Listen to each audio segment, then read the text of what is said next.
Hello, everyone. I'm Spencer. I'm Lara, and we're married with board games. We are married. She put a ring on it. You asked me. Yeah. You kind of got the ball rolling, though. I did. That's the story for another day. Yes. We're here to talk about our top 100 games of all time. More specifically, yes, numbers 30 through 21. Yes, boy. We're almost Can you believe we're almost done? We're almost done. And this has gone by quick, and I've enjoyed every minute of it. And I love talking about our favorite games. Yes. There's nothing better, except for maybe playing your favorite games. I think, yeah, that's probably what topped it. You know what? I think what's even better? What's that? Eating game night grub. Ooh. Game night grub? What's game night grub, Lara? Well, that's a segment on our podcast, which we can tell you where to find that later on in the video. But for now, let's get to number 30.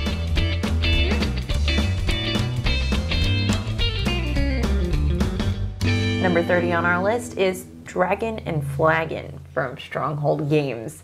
Oh my goodness, when we first heard about this game, we got so excited. So this game, we talk about the experiences that you have in gaming. It's so crazy, and it's so much all-out fun. Yeah. I mean, there's no other way to explain it. Basically, you are fantasy characters, like a druid or a paladin or what else, a pirate, swashbuckler or something, and you're in this tavern, and you want to have the most fame points, and you do that by started having a fight. You do that by throwing mugs at each other, or chairs, or swinging from the rafters. Yeah.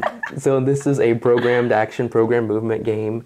I don't like what they did with this one. Was it's not just simply okay, everybody line up your cards and we reveal them. You've got that whole time element to it, where some actions you do may take longer than what someone else does. So you could feasibly do, a couple of short actions in the time that one person takes to do a more powerful but longer action. So I feel like in that way it's really balanced. Definitely. And then you're trying to get to the middle of the board and get the dragon flag. Yes. And I like that, the different characters have special abilities. Yes. The decks of cards are tailored to those characters. And And I like that it's actually physically. Right. You've got a table, you've got a rug, you've got little mugs and barrels, and you actually have those things, and that's so much fun. Yeah. And this is one of those games where, because it's a program action, program movement, you can't get too attached to what you're planning, because more than likely someone else will come along and pull the rug out from under you, literally. Literally. And you'll fall and have to instead waste your turn standing up. Yeah. So, but if you can disregard that and just get yourself immersed into the chaos that's going on, you'll have a great time with this one. And that's why we put it at number 30 on our list, the Dragon and Flagon. At 29 is a very new game. Yeah. This one is Iron Curtain from Jolly Roger Games. This is again by the designers of 13 Minutes, 13 Days, Cuban Missile Crisis. Strictly two-player only game. Area control. You're trying to spread your influence around the country. You do that on cards. Well, around the world, yes. Yeah. The country is around the world. And this one was great. It's a very small game, very short. And I feel like it does area control in a two-player game very well. Extremely. And I get excited every time we play this one.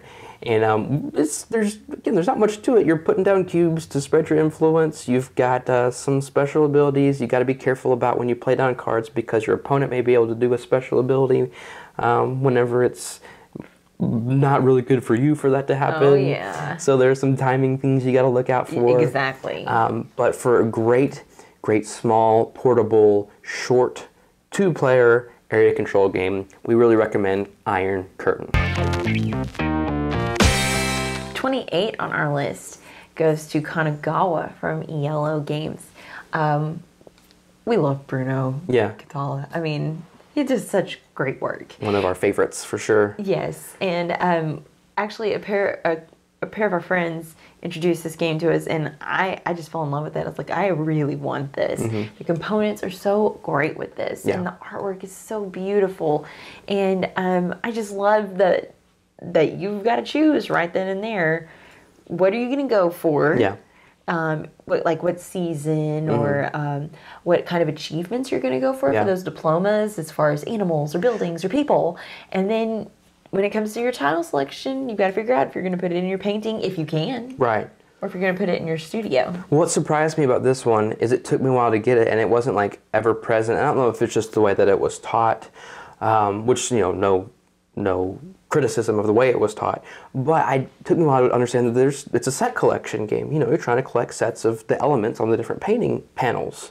And I really liked that it was kind of hidden from me, and it kind of presented itself, oh, okay, that's what I'm doing. So when I thought of it in that way, then it really enlightened me on how to better play the game. Well, and you have to be very judicious about it, because there are several levels of each of those achievements, each of those diplomas, and if you achieve a certain level of it, maybe if you only got 3 buildings and you want to keep going up to 5, you can't later decide if somebody else gets to 5 first, okay, now I'll take the 3. Right. You have to take it as soon as you achieve that level. You're pressing your luck, essentially. Taking the chance that someone's not going to come along and take the achievement before you. Right. So, I mean, you can't keep your head in your own painting, in your own studio. You need to be watching what other people do. Having that first player totem is very helpful, including at the end of the game. Yeah, for sure. And we love the components. We love the mat. Mat's really cool. Bamboo mat. And everything. That's really neat. And we're just so glad to have this on our list, and that's Kanagawa. At number 27, now this one's kind of fallen down our list a little bit for me, and I'll tell you why here in a second. But first, it's Eldritch Horror from Fantasy Flight Games. The globe-trotting, evil-stopping, horror, keeping at baying game. That's enough. Another great cooperative game where you take on the roles of investigators and you're trying to solve mysteries and fight monsters and keep the great old one from coming back. Yeah. Yes, and that can prove quite difficult sometimes. I think our win-loss ratio is 1 to 1,000. Have we really only won 1 game? That's all I can recall. But we still love playing it. We do. It's such a great experience. So, and well, I was going to say, the reason why it's fallen a little bit for me is just because so we've got a 4-year-old and we've got now 1-year-old. As our kids get to that stage, it's harder and harder for us to play this because it is kind of long. And so there are a lot of pieces to set out. There's a lot to set out. It can, and some plays can go quicker than others depending on how poorly you do. And so there's no guarantee. The luck of the draw, because sometimes you get rumors or whatnot that pop up that are very complicated to solve. Exactly. And before you can solve the mystery, you gotta solve 3 of those things. And when we play games, it's usually at night after the girls have gone to bed, and that means we only get to play 1 game if we play this one. So we don't play as much as we used to, but that doesn't mean we don't like it as much. Right, exactly. So if you like that style of game with the Lovecraftian Cthulhu mythos, this is definitely a good one for you, especially if you've played something like Arkham Horror and you want something that's a little bit less complicated. Right. Yeah. And so that's why it's on our list. That's Eldritch Horror. At 26, we're going back to back with the Lovecraft love and the Fantasy Flight love. Oh, yeah. And that is with Elder Sign. Yes. And, of course, me likey, because there's dice rolling. I love dice. Yeah. Yeah, this one it captures the feel, sort of Eldritch Horror, with the same, theme and monsters, investigators, but definitely easier, a lot less moving parts, and this one can get to the table more frequently than Eldritch Horror. Yes. And we also play the app version of it, which is a lot of fun. Yeah, that's really cool to do. Yeah, but this one, I like that. At least in the base game, you're going through this museum, solving these encounters. The artwork and the little stories behind the different exhibits. I think that's really fun. Yeah, it is. And I like the dice placement of you're rolling, you've got to match the certain symbols and you place them to fulfill the different requirements on the cards. And, you can get, it's one of those things where it's like, oh, you're so close, you get 3 or 4 of the requirements. You've got 1 left, and all you need is 1 die to get that certain symbol. It's like, no. That is heartbreaking. Yeah, but this one's a lot of fun, and we've always enjoyed playing this one. And that is Elder Sign. At 25, we promised more Ole Steinus, and this one is Police Precinct from Common Man Games. This one, again, another cooperative game. You're playing police officers in this precinct, police precinct, and you're... in Commonville. Yeah. And the overall objective is you're trying to solve a murder. So you've got to go around the town. Well, you're trying to catch a serial killer. Right. But if you solve it before he gets on the board, then there you go. You got it. So you're trying to go around town, go into these different buildings, and you're searching for evidence. You're looking for the weapon, you need witnesses. You got to investigate the witnesses. You look at the body. Different kinds of evidence. Yeah, you need the forensic, the autopsy and stuff like that. So you know, how they were killed. Right. And but if that weren't difficult enough, there are also things that happen on a normal everyday basis in a town. Right. Over here, you've got a theft. You've got a hostage situation. You've got a wreck. You've got to clear. Yeah, and so you've got to balance, which ones to take care of, because if you leave too many on the board, time after time again, you're going to lose. You got to take care of those, but you're also trying to find the evidence in a meaningful amount of time. You've got street gangs walking around. You've got donuts that you can eat. Donuts for the eating. This one's really neat, and we like the fact that this was designed with real police officers in mind, and they've actually used this to train them. And I think that's really cool. But that is awesome. It's super thematic. Every decision you make is very... It matters. It really does. Yeah, and you gotta weigh your options. Yeah, this one's really cool. And that is Police Precinct. And number 24 on our list is The Castles of Mad King Ludwig from Bezier Games. Now, I remember when Spencer first talked to me about this, something sparked in my memory. I had listened to a history podcast about Mad King Ludwig, and I knew his story, and I was like, okay, I think I can get into this. Yeah. It's pretty cool. And I had heard about the construction of this castle, and then to find out that that's the game as you're building that castle, which is called Neuschwanstein, which is absolutely gorgeous. Then I was like, all right, I'm all in. Let's go for this. Yeah.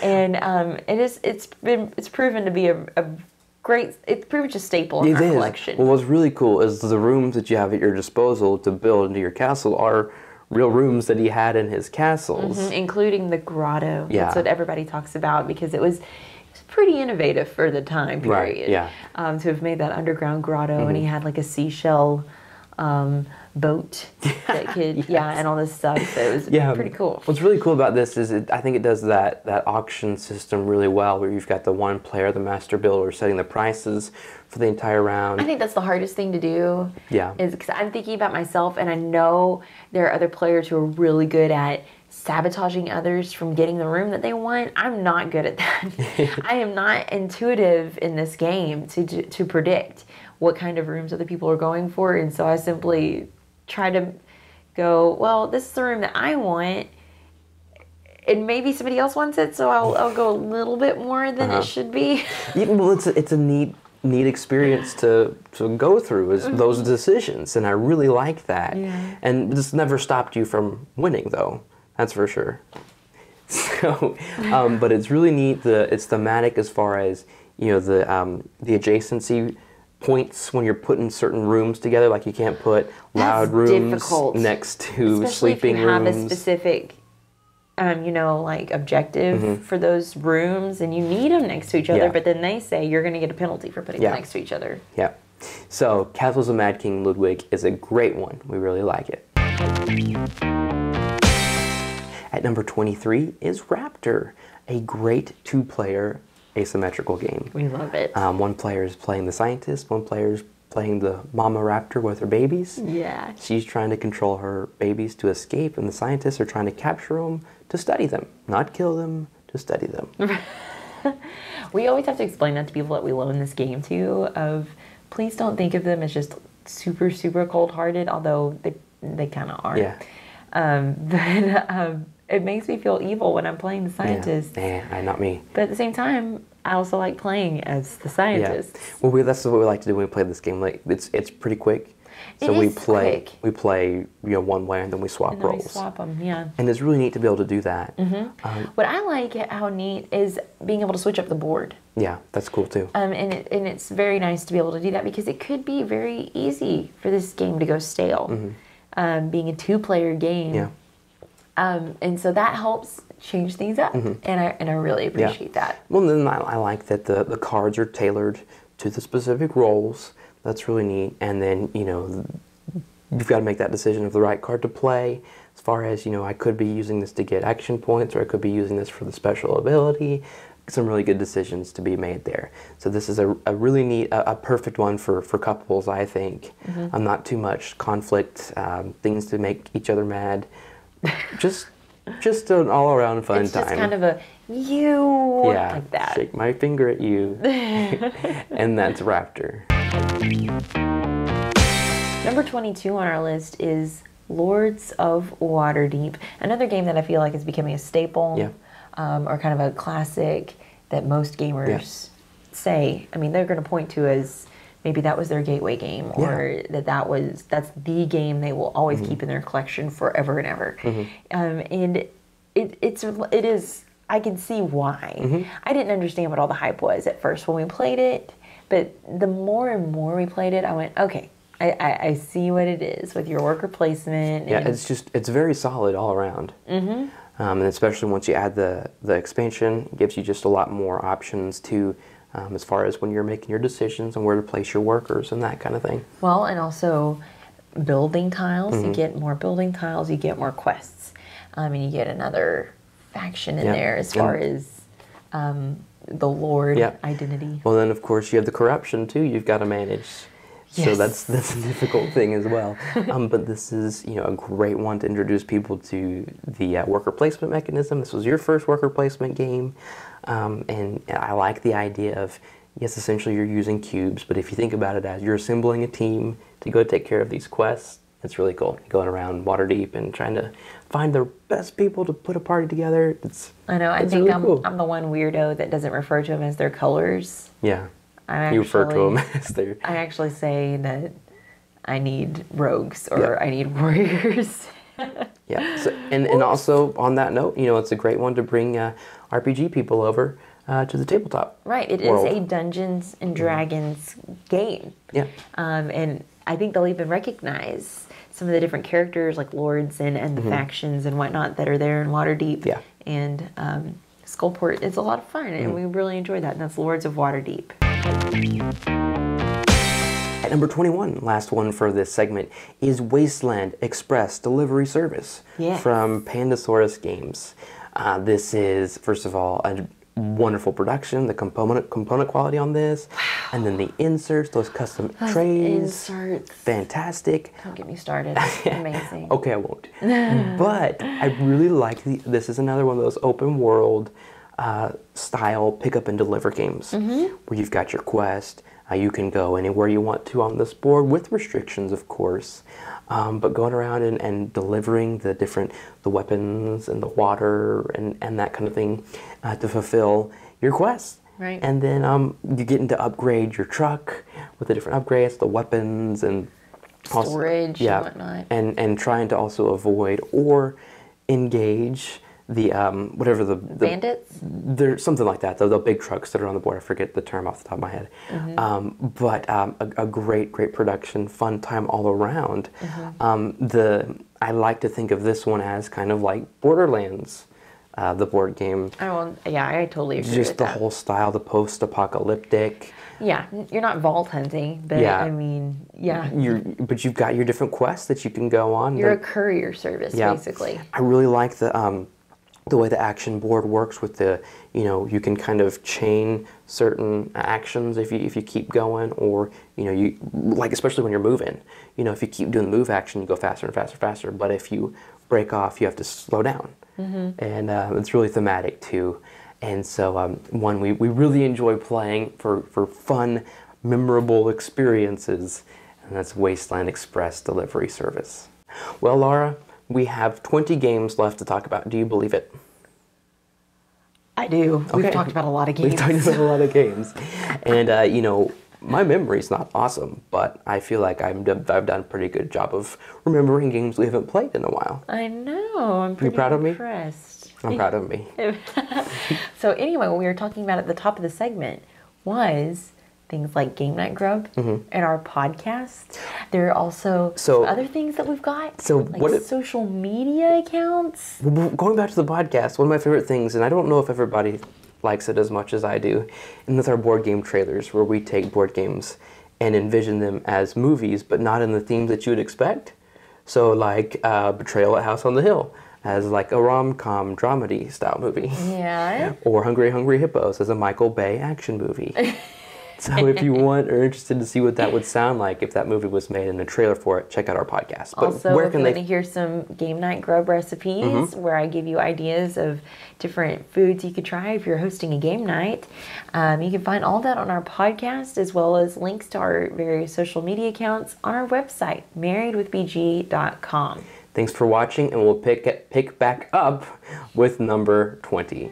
Thanks so much for watching the Dice Tower videos. Find more great videos and reviews as well as our top-rated audio podcast at Dicetower.com. You can also find other great shows at Dicetowernetwork.com. I'm Eric Summerer, and you've been watching The Dice Tower. The Dice Tower is sponsored by Cool Stuff Inc., where you can find great games for great prices. Cool stuff in stock. Check them out at CoolStuffInc.com.